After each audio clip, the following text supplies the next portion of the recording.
두 가지만 강조드리겠습니다. 하나는 저희 교회 말고 다른 곳에서 전국 많지는 않지만 예배를 드릴 수 없는 상황이거나 저녁에 예배를 드리는 분들이 있습니다. 그래서 뭐 여러 가지 사정이 있어서 그렇겠지만 인터넷이 그동안에 예배 드렸던 것을 올려주셔야 그분들이 좀 예배를 드릴 수가 있습니다. 그래서 좀 바쁘시지만 꼭 좀 도와주십사 하고 부탁을 드리고요. 한 가지는 제가 이렇게 써놓고 광고할 때 막 다르게 얘기를 하나 봐요. 11월 11일 다음 주일입니다. 이번 주 다음 주일날 추수감사절을 드리는 것은 원래 11월 셋째 주일이 첨예에서 지키는 추수감사절인데 우리 교회는 귀신들에게 다 바쳐진 추석 다음에 추수감사절 지키는 게 성경적이지 않다 해서 저희가 추수감사절 전주에 추수감사절 예배를 계속 드리고 있습니다. 근데 이번에는 코로나와 예배에 모이지 못하는 상황 때문에 특별히 올해만 11월 11일, 10월, 제가 이렇게 그러네요. 10월 11일 다음 주에 추수감사절 예배 드린다는 거 꼭 기억해 주셨으면 좋겠습니다. 자, 오늘 하나님의 말씀입니다. 하나님의 말씀은 요한복음 11장 1절에서 44절이에요. 좀 깁니다. 우리 주영자매님께서 천천히 읽어주셔도 되니까 요한복음 11장 1절에서 44절 다 읽어야 될 이유가 있어서 그렇습니다. 자, 읽어주시기 바랍니다. 어떤 병자가 있으니 이는 마리아와 그 자매 마르다의 마을 베다니에 사는 나사로라. 이 마리아는 향유를 주께 붓고 머리털로 주의 발을 닦던 자요 병든 나사로는 그의 오라버니더라.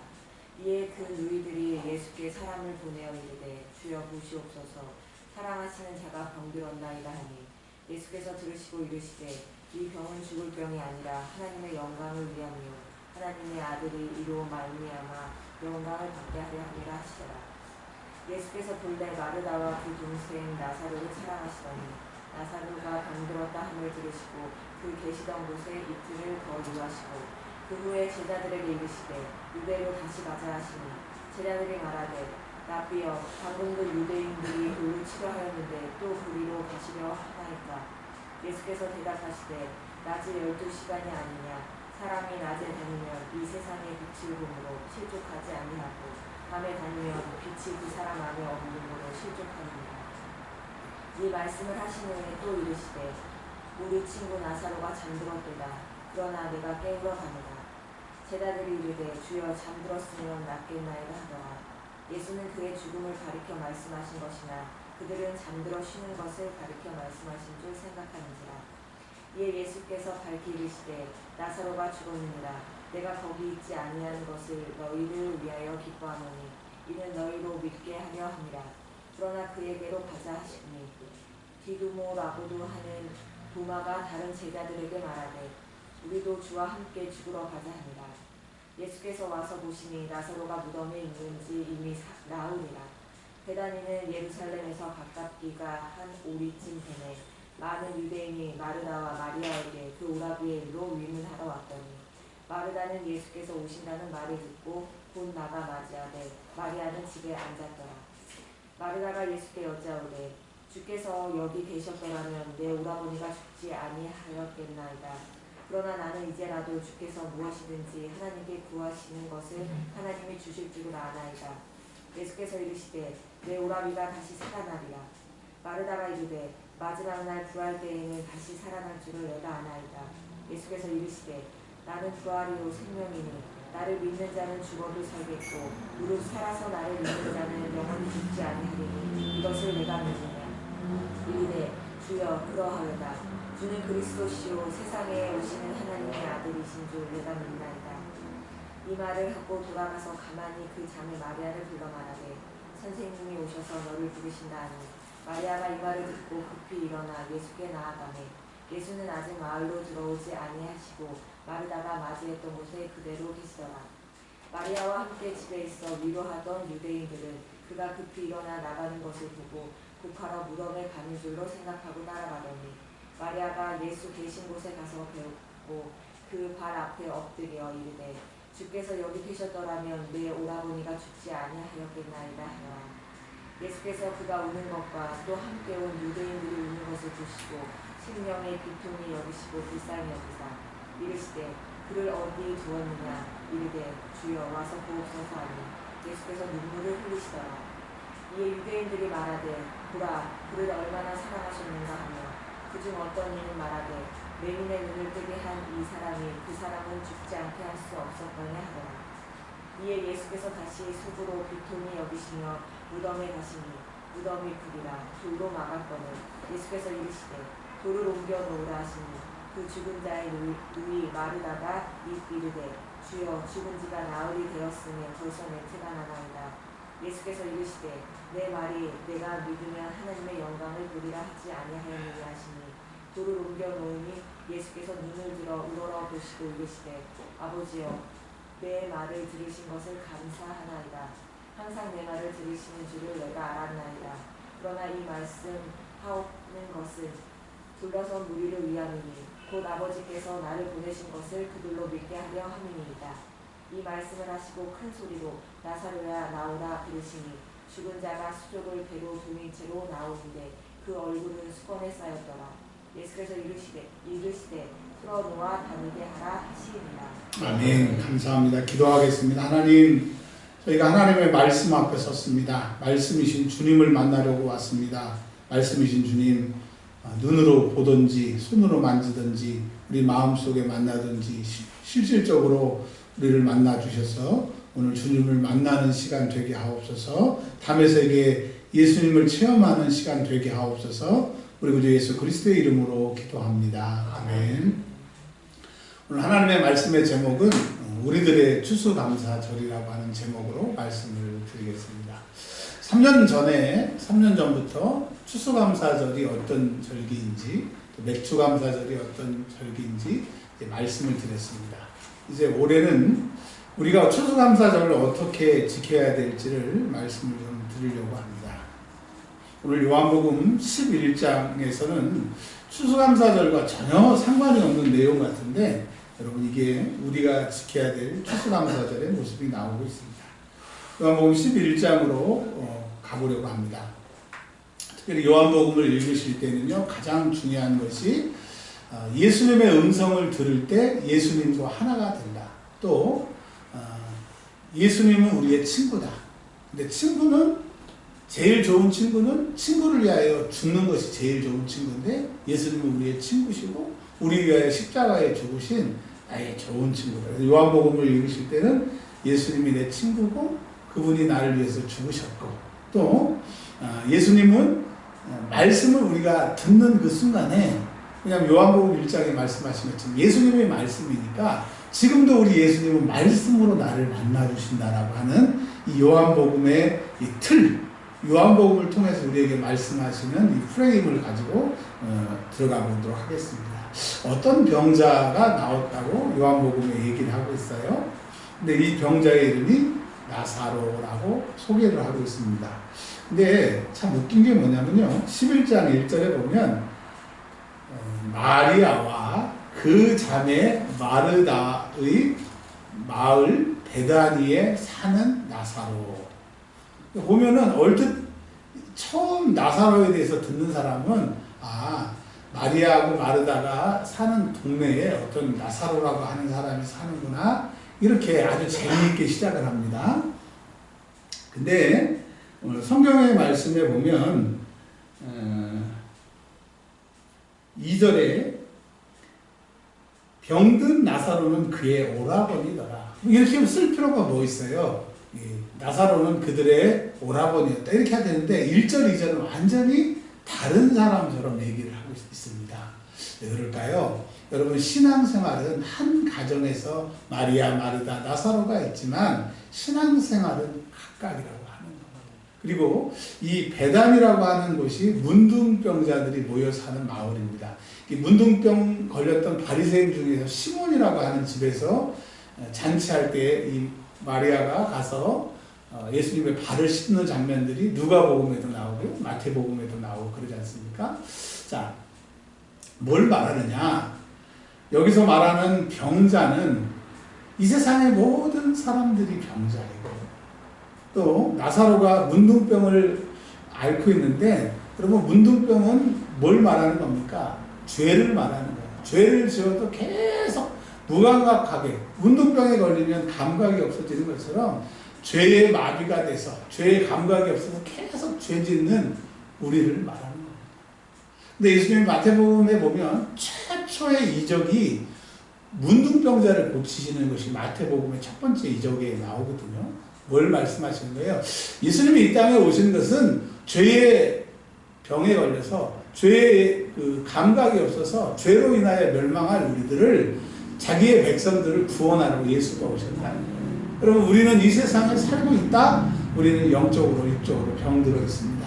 그리고 이 병든 것은 사랑하는 이 가족들도 그 누구도 해결할 수 없음을 그러니까 우리의 실존을 얘기를 해주는 거예요. 자, 여러분 근데 주님은 우리에게 다가오시는 하나님이십니다. 그 병들었고 문둥병 걸렸고 소망이 없고 누가 나의 문제를 해결할 수 없는 오늘 우리에게 오늘 주님이 오셨다. 이건 2000년 전에 베단이라고 하는 곳에 어떤 자매 남매들의 이야기다. 아니요. 주님은 오늘 우리에게 말씀하시는 거잖아요. 네가 나사로고 네가 병들었고 문둥병이고 너의 신체가 이렇다고 하는 것을 주님이 말씀하십니다. 그런데요 11장 3절에 사랑하시는 자가 하나님이 나사로를 사랑하셨대요. 그리고 5절에 보면 마르다와 그 동생과 나사로를 사랑하셨대요. 성경에 마테마가 누가 요한복음 예수님이 이 땅에 계셨을 때 기록이잖아요. 근데 예수님이 누구를 사랑하신다. 요한복음에 예수님의 품에 누웠던 그 요한이라고 하는 제자를 사랑하시다. 요 말고는 나사로, 마리아, 마르다 말고는 예수님이 이렇게 사랑하신다. 이런 표현을 안 씁니다. 그러니까 예수님이 얼마나 사랑하신다는 거예요.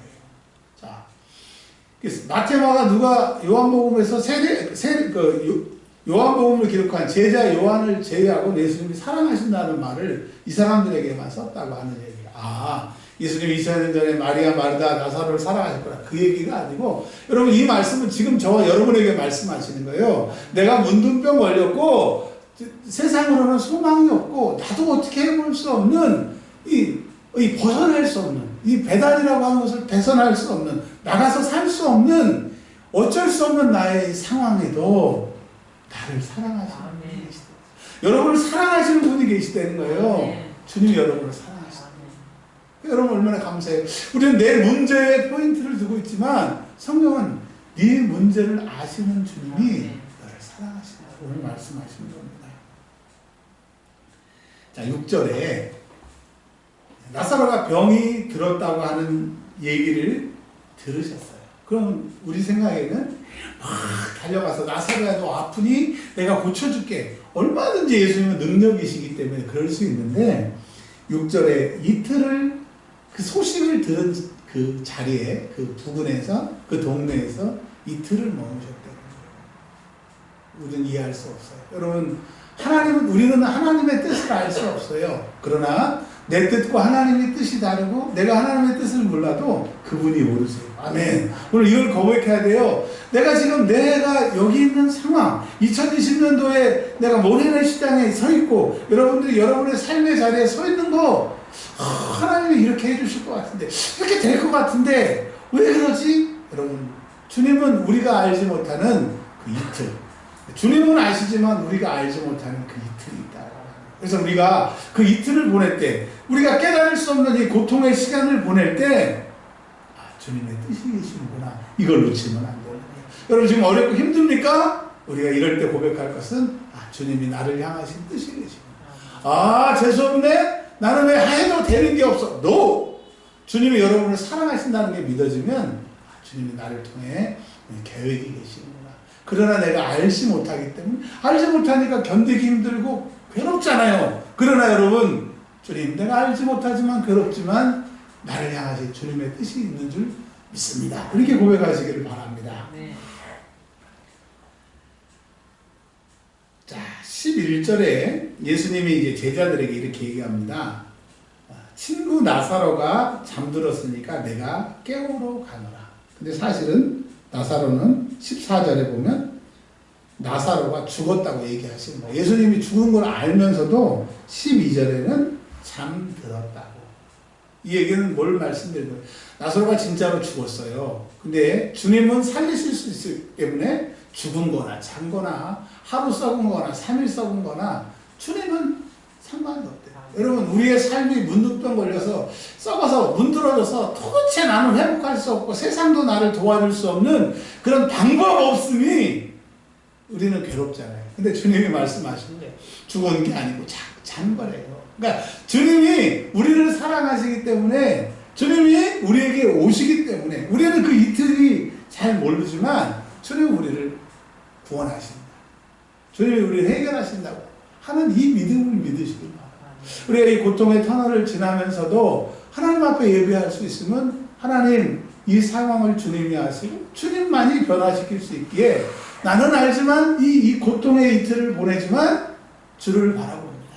신실하신 주님, 가장 완벽한 하나님의 때에 나를 도우소서. 그런 믿음으로 여러분 고백하는 거예요. 혹시 도와주세요, 혹시 그러실 수가 아니라 주님은 얘기하세요. 반드시 내가 너를 도와주리라. 주님이 약속이에요. 자, 그러면서 15절에 이렇게 얘기하십니다. 내가 거기 있지 아니한 것을 너희를 위하여 기뻐하노니. 아니, 죽은 자리에 예수님이 나사로를 살리시면 기뻐할 텐데 그게 아니고 나사로가 죽는 자리에 내가 없음을 기뻐하고 너희들에게 기쁨이 된다고 주님 말씀하시는 거예요. 이건 역설적으로 말씀하시는 것이 아니고 나사로가 죽었는데, 죽을 뻔했는데 그냥 살아나는 것과 완전히 죽어서 썩어버렸는데 그가 다시 살아나는 것은 완전히 다르다고 하는 거예요. 그리고 여러분, 마태복음에 보면 죽었다 살아난 사람들이 나옵니다. 그게 누가 나오냐면 나인성 과부의 아들 예수님이 살리신 장면이 마태복음에 나오고요. 그 다음에 회당장 야이로의 딸을 살리신 얘기가 마태복음에 나옵니다.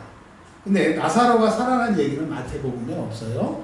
근데 요한복음에 보면 나사로가 살아난 얘기가 나옵니다. 이 얘기는 뭘 얘기를 하느냐? 마태복음에서는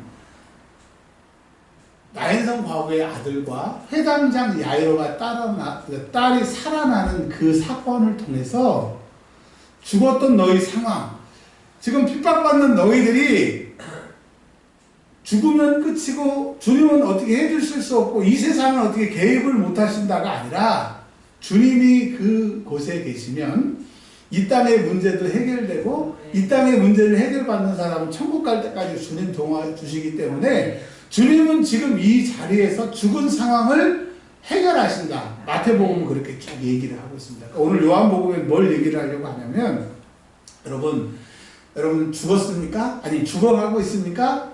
괜찮아요. 죽으세요. 왜 죽어야 돼? 내가 죽어야 예수님이 나를 살리십니다.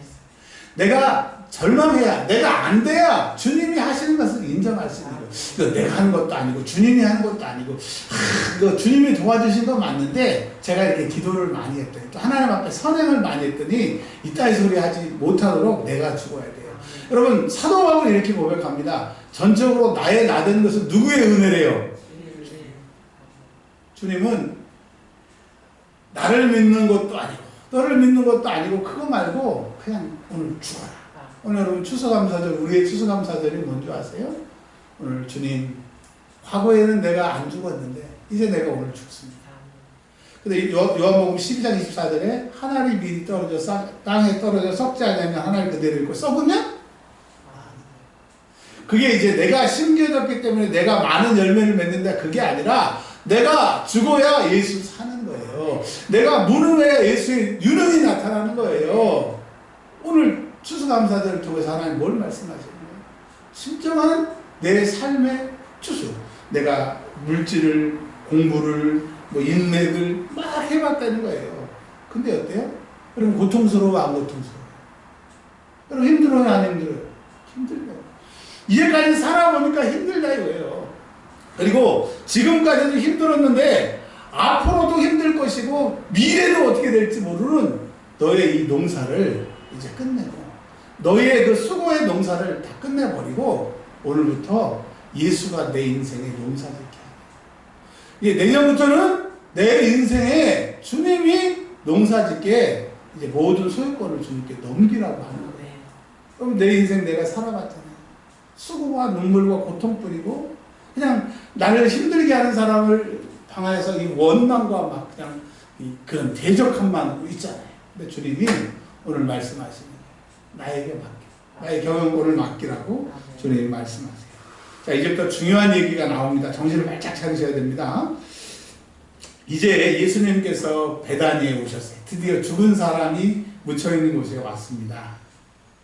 그랬더니 나사로의 동생 마르다가 20절 한번 읽어보겠습니다. 마르다는 예수께서 오신다는 말을 듣고 곧 나가 맞이하되 마리아는 집에 앉았다. 성경을 마태, 마가, 누가, 요한복음 쭉 보시면요, 마르다보다는 마리아가 항상 예수님의 설교를, 예수님의 말씀을 들으려고 막 쪼르륵 앞에 앉아있고 이런 사람인데, 마르다가 예수님 앞에 왔어요. 근데 마리아는 집에 있어요. 완전히 삐진 거예요. 내가 생각한 예수님, 나를 사랑하시고 우리 가족을 사랑하신 예수님이 세상에 다른 사람보다 우리 가족을 그렇게 사랑하셨어요. 우리 오빠가 죽는다는 소리를 이틀 전에 사람을 통해서 보냈는데 예수님이 막 급하게 달려올 줄 알았는데 구름 타고 오실 줄 알았는데 안 와. 그래서 우리 오빠가 죽었어. 예수님을 사랑하지만 내 현실이, 내 오빠가 죽으니까 너무 속상합니다. 그럼 여러분 성경은 뭘 얘기를 하는 거예요? 우리 오빠가 죽어야 예수님이 영광 받으시는 거예요. 여러분 내가 안 되는 오늘 이 자리에 여러분 힘든 그것을 감사하시길 바랍니다. 힘들죠? 세상은 안 되고 힘든 게 뭐가 감사하냐? 그러나 여러분 우리가 힘들고 어려운 게 감사할 수 있으면 이제 내가 했는데 안 되는데 주님이 하시면 아멘.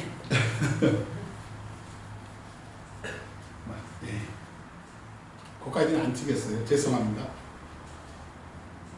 근데 여러분 진정 오늘 우리가 하나님이 우리에게 받으실 예물이 뭐냐?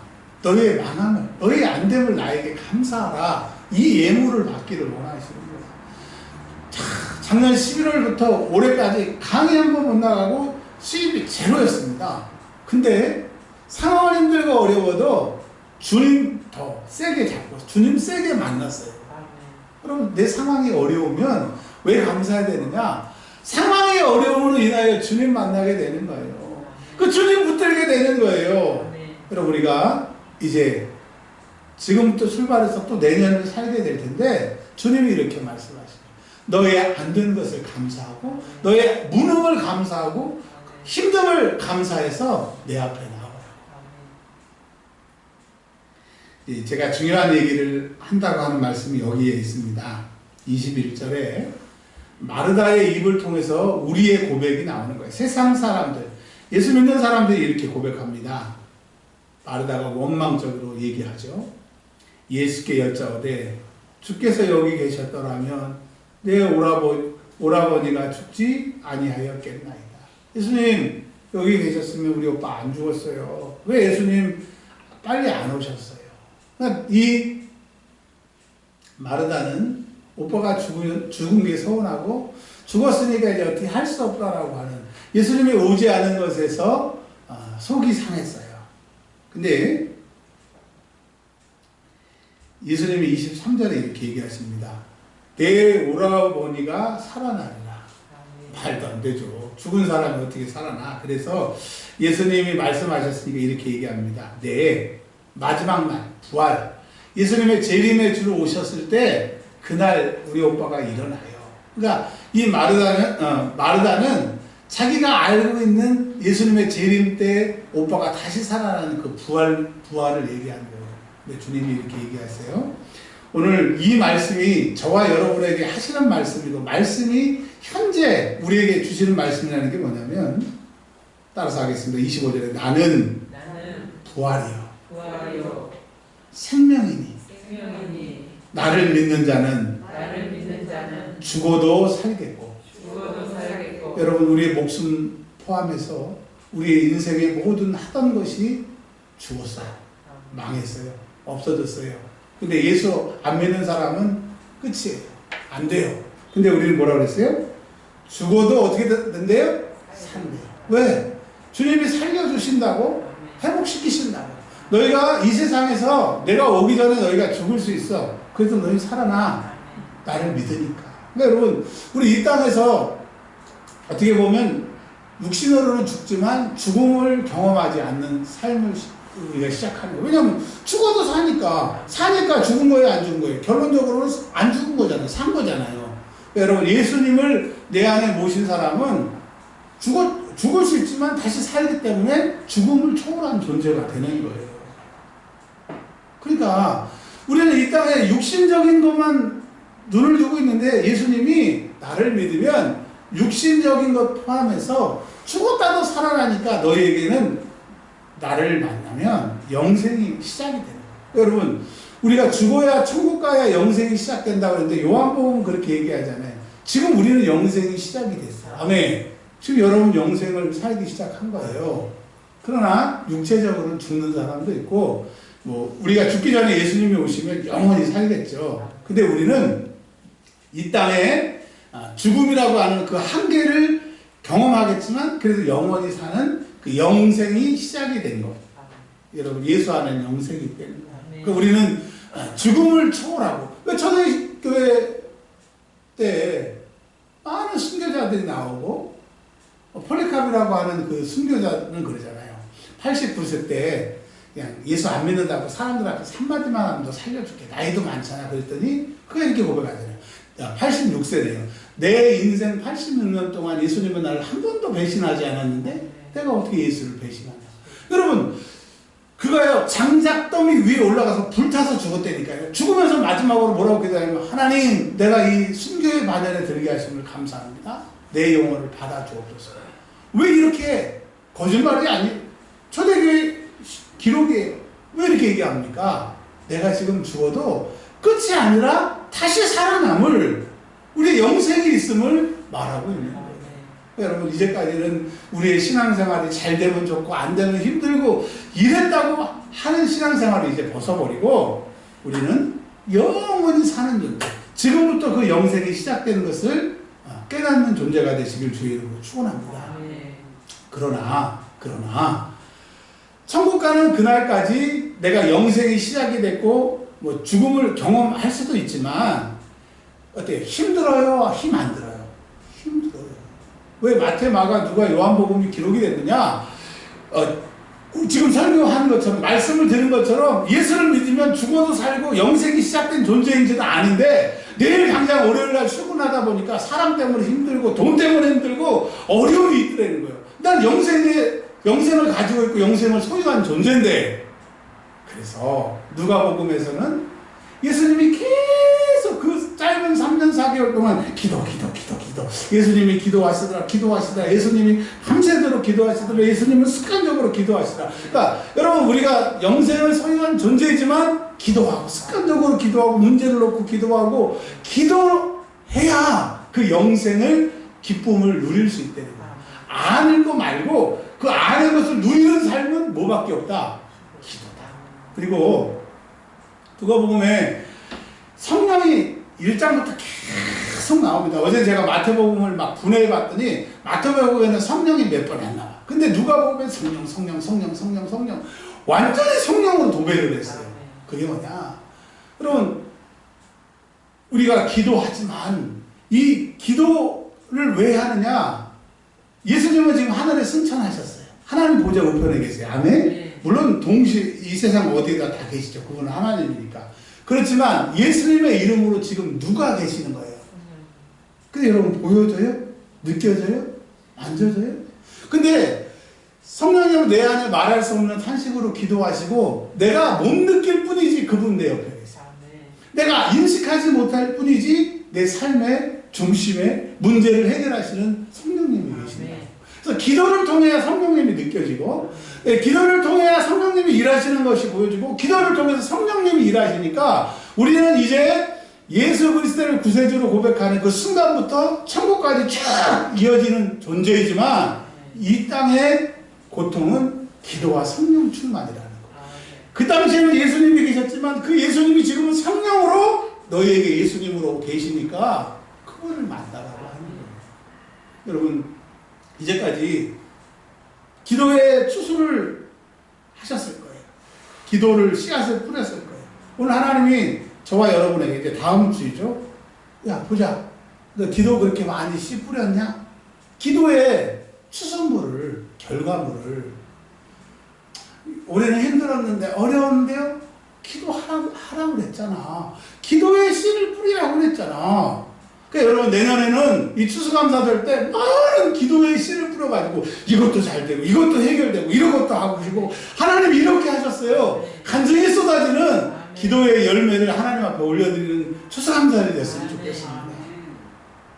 성경에 얘기하잖아요. 기도가 뭐래요? 능력이에요. 기도가 뭐래요? 능력이에요. 그 예수님은 누가복음을 통해서 그 능력이 기도라는 것을 계속 보여주신 거예요. 말로 아니고 행동으로. 목사가 교회에서 기도하지 않는 목사님 교회는 기도할까요? 안 할까요? 기도하라고 얘기하지 않아도 성도들이 기도해요. 목사님 보니까 기도하네? 기도하니까 우리 교회가 돌아가네? 기도하니까 뭐 응답이 있으시대네? 기도는 현찰입니다. 한번 따라서 기도는 현찰이다. 그래서 올해부터 지금부터 여러분 열심히 기도의 씨를 뿌려서 하나님 앞에 기도 응답의 열매를 갖다 드리고요. 젊은 남자들에게는 너 남자친구 있어? 여자친구 있어? 그러면 없어. 뭐 나이가 40이 넘었는데 없어. 그러면 막 이렇게 의기소침하고 그러는데 또 돈 많은 사람 앞에 돈 없는 사람은 막 비굴합니다. 돈 많은 사람이 돈 없는 사람한테 주지도 않는데 괜히 네네네 그리고 막 그래요. 그리고 돈 있는 사람도 식당에 가면 야 사장님 일로 와봐. 메뉴판 좀 갖고 와봐. 뭐 이렇게 세상은 그럽니다. 세상은 돈 있고 명예, 권력, 젊은 것 이런 게 힘입니다. 그래서 그것을 갖기 위해서 나이 드신 분도 운동하고 열심히 막 그냥 직업을 여러 개 가지면서 돈을 봅니다. 근데 예수 믿는 사람들 중에서 제일 불쌍한 사람이 뭔지 아세요? 기도하지 않는 사람. 기도의 힘을 잃어버린 사람. 기도의 응답을 요즘에 받지 못한 사람. 또 불쌍한 사람이 뭔지 아세요? 성령이 느껴지지 않는 사람. 성령이 나에게 말씀하시는데 그 소리가 들리지 않는 사람은 외로운 거예요. 그럼 가족 중에 있어도 외로울 때 있다며요. 가족 중에 있을 때도 고독하다 느낄 때도 있다며요. 그거하고 비교할 수 없어요. 여러분 기도만이 성령님을 느끼는 거예요. 그분을 느껴야지 외롭지 않는 거고 그분을 느껴야 예수가 느껴지는 거고 그분의 도움이 있구나를 믿으면 지 현실이 어려울지라도 기쁨으로 나아갈 수 있는 거예요. 여러분 정말 하나님 나를 도우신다고 주님 말씀하셨으니까 믿으세요. 이제 올해부터 또 내년 추수감사절까지 성령 충만이 얼마나 충만한지 하나님 앞에 그 열매를 가져와야 돼요. 여러분 삶이 힘드세요? 성령 충만하면 해결됩니다. 돈 많으면 해결되는 게 아니라 진짜로 성령 충만하면 해결된다니까요. 요즘에는 기도원 잘 안 가시죠. 저도 정말 옛날에 비하면 기도원을 많이 안 가고 갔습니다. 근데 기도원 갈 때는 습관적으로 가요? 할 수 없어서 가요? 할 수 없어서 갑니다. 도저히 해결할 방법이 없어서 죽든지 망하든지 이제 둘 중에 하나 선택을 해야 돼서 기도원에 갑니다. 하면 뭐 그 문제 때문에 기도도 안 되고 힘들지만 하루가 지나고 이틀이 지나고 3일이 지나고 4일이 지나고 5일이 지나고 하면 내가 성령님이 느껴지고 기도를 통해서 성령님이 만져지고 성령님이 나에게 말씀하시고 계셨는데 내가 못 들었다는 것을 깨닫고 설교를 통해서 그분을 경험하게 되면 첫 번째 변화가 있어요. 기뻐요. 한번 따라서 하겠습니다. 기뻐요. 두 번째 힘이 나요. 세 번째 소망이 생겨요. 그리고 이제 기도원에 내려옵니다. 올라갔던 버스 내려올 때 똑같이 타고 옵니다. 올라갈 때는 몇만 원이라도 있는데 내려올 때는 돈 한 푼도 없이 내려갑니다. 올라올 때는 통통했는데 내려갈 때는 살이 쑥 빠져서 내려가는데 눈빛이 달라져요. 네. 내 안에 성령님이 느껴지니까. 내 안에 소망이 있음을 똑같은 삶의 자리에 가면 똑같은 문제. 일주일 전에 그 문제가 그대로 있어요. 근데 웃겨지는 거예요. 그 문제가 우스워지는 거예요. 여러분, 그러니까 문제가 문제되는 거예요. 성령님이 안 느껴져서 문제되는 거예요. 그렇죠. 그렇죠. 우리 많이 경험해 봤잖아요. 하나만 더 하고 말씀을 마치려고 합니다. 우리 다 아는 거니까 40절 시작. 예수께서 이르시되 내 말이 내가 믿으면 하나님의 영광을 보리라 하지 아니하였느냐. 무슨 말이냐? 마리아 마르다가 아니 우리 오빠 여기 이렇게 동생이지 그렇죠? 마리아가 우리 오빠 여기 계셨으면 안 죽었을 텐데, 응? 그러니까 예수님이 뭐라고 그러세요? 돌을 옮겨 놓으라 그랬더니 아유 썩은 지 4일이라던데 냄새나요. 예수님이 뭐라고 그랬어요? 내 말이, 예수님이 늘 말씀하셨어요. 뭐라고 말씀하셨느냐? You believe, 네가 믿으면. 여러분이 믿기만 하면 뭘 본대요? 하나님이요. 겨자씨만한 믿음이 있으면 큰 산이 바다에 들려지라고 해도 된대요. 여러분, 나의 믿음 없음을, 오늘 추수감사절을 통해서 하나님 내가 드릴 믿음이 없음을 탄식하시고, 내년 추수감사절에는 하나님 내가 이런 믿음을 주 앞에 올려드립니다. 하나님이 그것을 추수하시기를 원하십니다. 본대요, 못 본대요? 나중에 천국 가서 본다는 게 아니라 이 땅에서 보고 천국 가서도 보고 지금부터 천국까지 이어지는 본 하나님의 영광을 본대요. 사람이 이렇게 도와주는 찌실찌실한 거 말고 우와 하나님의 영광을 보는데 단 조건이 있어요. 어떤 조건? 믿으려는 거예요. 누가 하신다? 주가 하신다. 주님 말씀하시니까 그대로 순종하면 된다. 결론은 뭐예요? 44절에 나사로가 살아났습니다. 나사로야 나오너라. 여러분 2000년 전에 죽은 나사로를 예수님이 부르시는 말이지만 저와 여러분의 믿음을 오늘 부르십니다. 이제까지는 죽었던 믿음, 이제까지는 믿는다고 하지만 불안해하고 믿는다고 하지만 괴로워하는 우리 죽은 믿음, 썩은 믿음, 소망 없는 믿음, 주님이 오늘 부르십니다. 나사로야 나와라. 그럼 오늘 나오시기 바랍니다. 주님이 뭐라고 말씀하세요? 나온 다음에 풀어놓아 다니게. 여러분 오늘부터 이제 1년 동안 열심히 다니십시오. 뭘 다니셔야 되냐? 기도의 씨앗을 심으시면서 열심히 다니세요. 내년 추수감사절 때 하나님 이렇게 기도를 심었더니 하나님이 이렇게 열매 맺었겠어요. 그걸 가져오라는 거예요. 두 번째, 상황이 어려우면 어려울수록 더 지금 예수님의 이름으로 오신 성령 하나님을 붙들고 그분이 느껴지도록, 그분이 만져지도록, 그분이 도와주시는 확신이 있도록 그분을 찾으래요. 내년에는 여러분 문제가 있는데도 아무도 내 문제에 기울여주지 않는 그 고독 같은 가짜 믿음 말고 어렵지만 그 어려움보다 더 크게 도우신 그 성령님의 경험의 간증을 가지고 나오라고 합니다. 저와 여러분들이 그런 역사가 있기를 바랍니다. 여러분 1년 동안 열심히 다니세요. 기도로 성령님을 경험함으로 그 간증을 내년 추수감사절 때 주님 앞에 가지고 나오는 저와 여러분들이 되시길 바랍니다. 그러면 어떻게 된대요? 내가 믿으면, 오늘 지금 믿으면 어떻게 된대요? 하나님의 영광을 보게 될 줄 믿습니다. 2분만 기도하겠습니다. 여러분 말씀입니다. 말씀은 주님입니다. 주님이 말씀으로 여러분에게 다가오셨습니다. 고백하시고 주님 감사합니다. 이제 지금부터 시작하여 기도의 씨를 뿌리며 기도의 심